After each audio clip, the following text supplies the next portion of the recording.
Andrew from SACS, and welcome to video number 3 in our 6-video series about change management.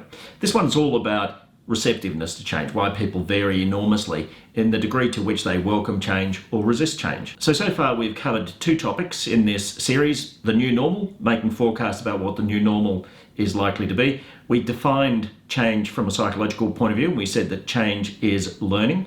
And today we're going to be talking about why people vary in their acceptance of change. And after this, we have these other 3 topics about change fatigue, the neuroscience of change, and finally some suggestions about how to do change. Everybody knows that people vary enormously in their receptiveness to change. Some people love it, some people hate it. And why is this? Well, like many things in life, there's a mix of nature and nurture that causes this. So in short, you have things that are largely genetically determined and things that are largely learned in the course of life, and both of those things will affect whether people are likely to be change resistant or change welcoming. Cognitive ability, as I said, is a determinant of whether people learn quickly, and we certainly know that cognitive ability, usually defined in workplaces as 3 things: verbal reasoning, which is about your ability to use words; numerical reasoning, which is your ability to use numbers; and abstract reasoning, which is your ability to kind of conceive the implications of things and to see patterns. In effect, it's the ability to predict what's likely to happen in life, and also the ability to pick up on the subtleties of what happens around you. Now, if a person is high in these things, they are more likely to be change accepting and change learning than somebody who is low in cognitive ability. Then there's personality, and this is a thing called the SACS-6 personality. This is a Hexaco personality assessment, and all of these questions are very similar to the questions that are in the Hexaco, but they're all worded for work. And so basically the characteristics that affect change readiness most significantly are things like the degree to which a person is emotionally stable or emotionally unstable. Everyone that you know is somewhere in a continuum from extremely emotionally stable to extremely emotionally unstable. Everyone knows this. There are people you know who seem to be quite resilient and quite ready to cope when things are tough or different, and those people, the resilient people, tend to be more change ready than people who are highly emotional.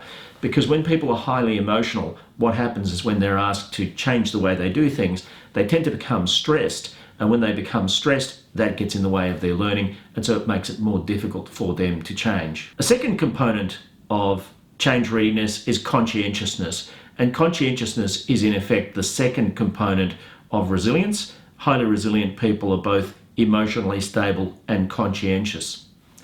A conscientious person is a person who tends to commit, who tends to try hard, who tends to like to set and pursue goals, a person who's organized in doing so, a person who exercises self-regulation, who's able to cause themselves to, let's say if they're getting upset, to cause themselves to become more balanced. So conscientiousness is a big driver of change readiness, because people who are emotionally stable and conscientious, they tend to be able to cope with change because they tend not to be too upset by it, but as well as that, they persist in the face of challenges. Resilience. A third big driver of the preparedness to change is openness to experience. If a person is high on openness to experience, it says that they are intrinsically likely to welcome new things. They're interested in new things. If they're low, it says that they're likely to be uncomfortable in the presence of new things, and they're far likely to prefer things that are familiar and comfortable to them. So we look for people in change management environments, people who are at least average, if not a little bit above, on this question of openness to experience. Because if you imagine a combination of the things that we've discussed so far, somebody who's, let's say, highly emotional and also low in openness to experience, well, that means that they're likely to become upset when things change. The perfect combination is, of course, if somebody's high in conscientiousness, low in emotionality, and high in openness to experience, well, they're the sort of person who may love change. And in fact, it may well be that, particularly if this person's smart, so they need to feed their brains, a combination like that may make them also very uncomfortable with doing the same stuff over and over and over.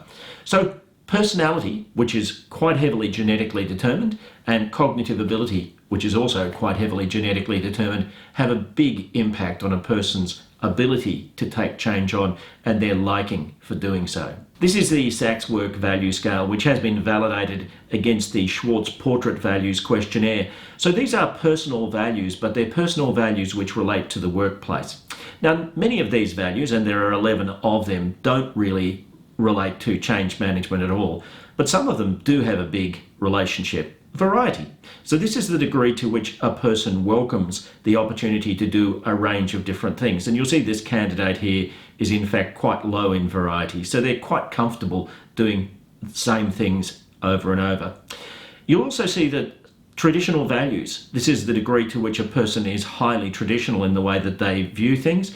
That's relatively low for this candidate, but if this was really high, this also may suggest a degree of resistance to change, or perhaps not welcoming change because they like the traditional ways of doing things. Rule respecting, and you'll see that this candidate is again relatively low on rule respecting.